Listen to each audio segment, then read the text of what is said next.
Hey folks, Brett here with Shine Your Light Before Men. For those of you who don't know, the purpose of this channel is to glorify God and show others the light of Jesus Christ through gear and flashlight reviews. In the next few videos, I'm going to be talking a little about technical stuff relating to flashlights. More specifically, how we measure and quantify their light output, ruggedness, power sources, and their optics. We will be discussing exactly what one needs to know before purchasing a flashlight sight unseen. Now, I won't be going into great detail because number one, there isn't enough time to completely explain each subject. Number two, many of the scientific and mathematical equations related to light output go way over my head. They're way too complicated for me.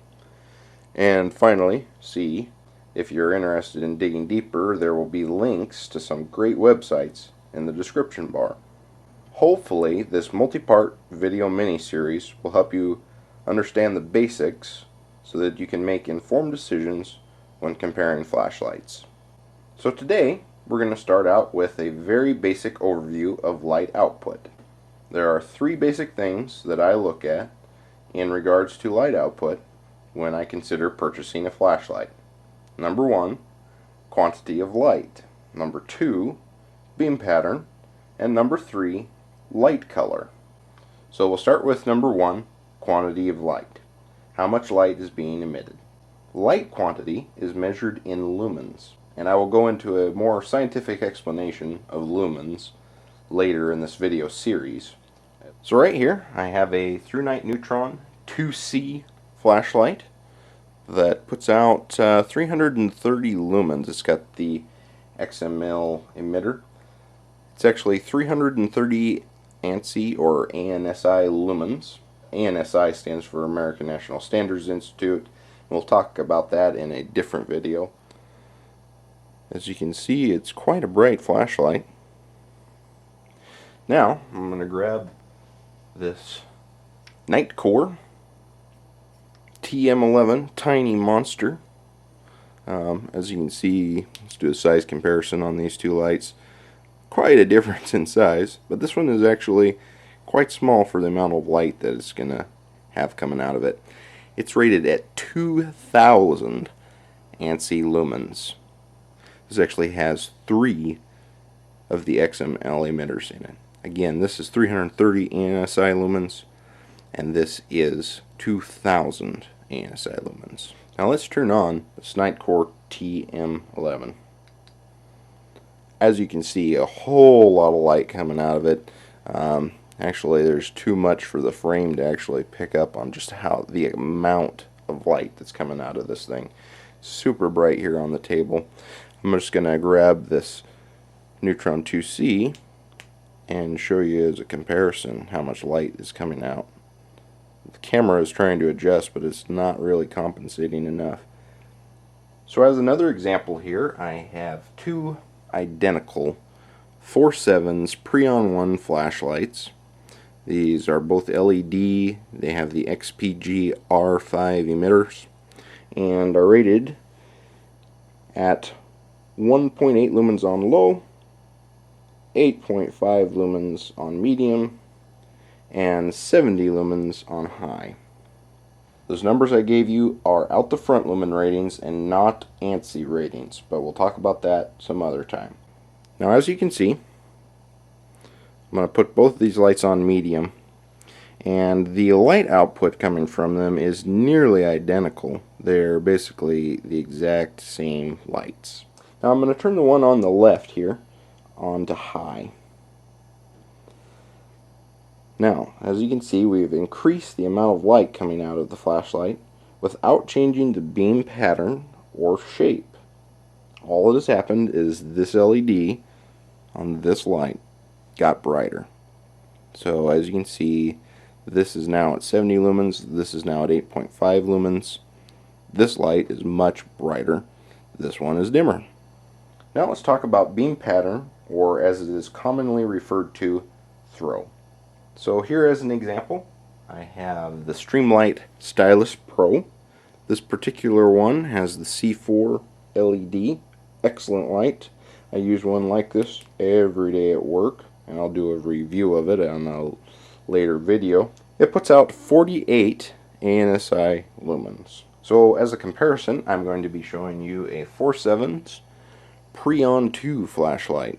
I carry a Preon 2 with me every day in my pocket. Excellent, excellent lights. Again, I'll do a review on them in a later video.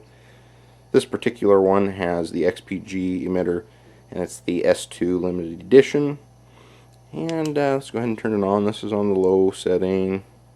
Bump it up to medium, and there's the high setting. Now on the high setting, it's rated at 120 ANSI lumens. Now, one would assume that since this is rated at 120 lumens, and this is rated at only 48 lumens, the streamlight would be less bright, and the 4.7's Preon 2 would be more bright. If we're referring to total amount of light output, the Preon 2 would definitely be the victor. However, let's take a look at these beam patterns side by side. Put that one on high, we'll put this one on high. As you can see, this one has way more light coming out of it. This is the Preon 2.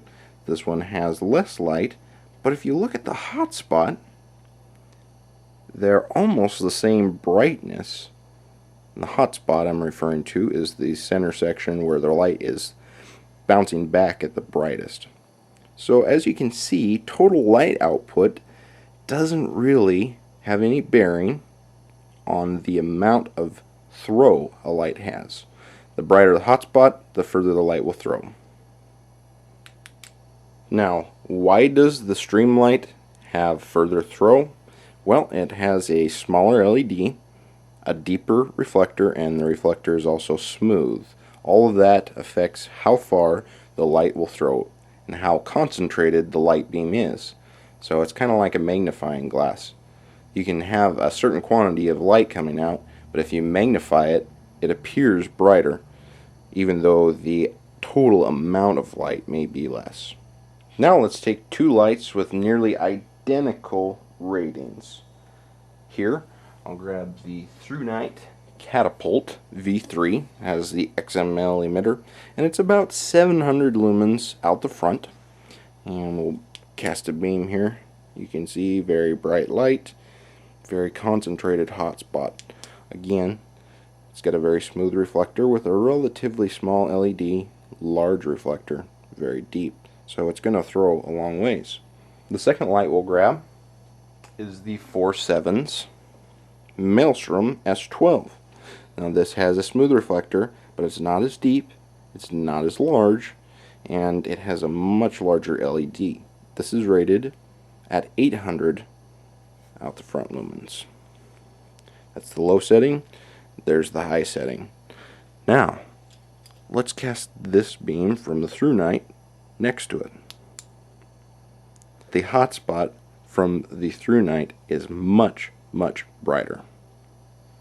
This one putting out relatively the same amount of light.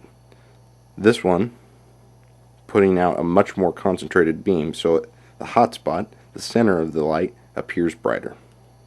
So what is all this talk about throw and beam pattern? Well, basically, if you have a light that throws further or has a more concentrated beam pattern, you're going to be reflecting light off of objects that are further away from you. That could mean that you have a very tiny spot that you are reflecting light off of at a great distance, whereas with a more floody light, you can be reflecting light off of a lot of things, but it's up close. Now, for those of you who don't know what I mean when I say LED, LED stands for light emitting diode, and it is a commonly used medium for emitting light.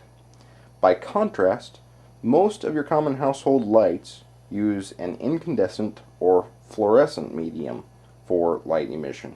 Again, some of my subsequent videos will contain greater detail. So lastly, what we're going to talk about is light color. Here I have a Quark 123 squared turbo by 4.7's. It has an XPG S2 emitter, and I'll go into the details of what XPG, S2, R5, R4, all that stuff means in a later video so that you aren't too confused. But we'll throw this on the table, and I don't know if you can see it very well, but this is a cool white LED. Some of the lights I've shown you already have been neutral whites, and some have been cool whites, but this one is a cool white LED. Over here we have a Phoenix LD40. This one has a very similar LED. It's the XPG emitter. This one is the R5 edition, but it is in neutral white. Now I'll throw this on the table. You probably can't tell a whole bunch of difference. But let me grab this Quark 123 squared. And now look at the difference. Now I have these both set at about the same brightness. These are both on about the low to medium setting. And as you can see, there's quite a color difference. This one over here is more yellow, and this one is more of a bluish or, natural, perfect white. It's called cool white. This one's called neutral white. Next, I'm going to grab this 4.7's Quark Mini 123, and this one is actually what's called a high CRI light. And CRI means color rendering index, and it basically stands for how well a light renders colors. Now this one is much more yellow than, say, even this LD40.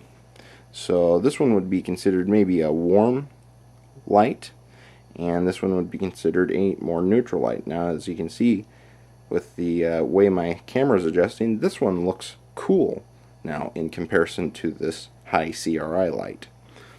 Next I'm going to grab this E2D Executive Defender. This is a Surefire light, and it is the only light here on the table that has an incandescent bulb. Now incandescents render light very well in comparison to LEDs. Again, I'll go into greater detail, but they are a more yellow color. Now I'm going to take this 4.7's Quark Mini and I'll shine it on the table next to it, and as you can see, they are quite close to color output. The amount of light coming out of this Quark Mini is a little bit greater, and it's maybe even a little bit more yellow than the incandescent. But both of these lights are going to render colors very well. As you can see here, we actually have a pretty good example. We have a blue light there on the table and a red light there on the table, and this Quark Mini does a good job of rendering the colors.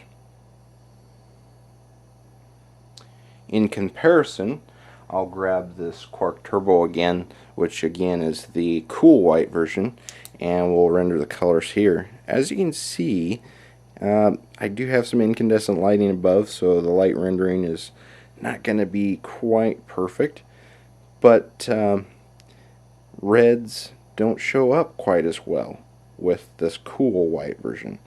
Cool whites in the LED form do not render colors very well. Now what do I mean by color rendering? I mean that the light bouncing off an object, reaching your eye, is going to look a different color with, say, this Quark Turbo here versus this Quark Mini. As you can see, the light looks a little bit different. Even though the brightnesses are fairly close to the same, the light colors look different, and the way that the colors are rendered looks different.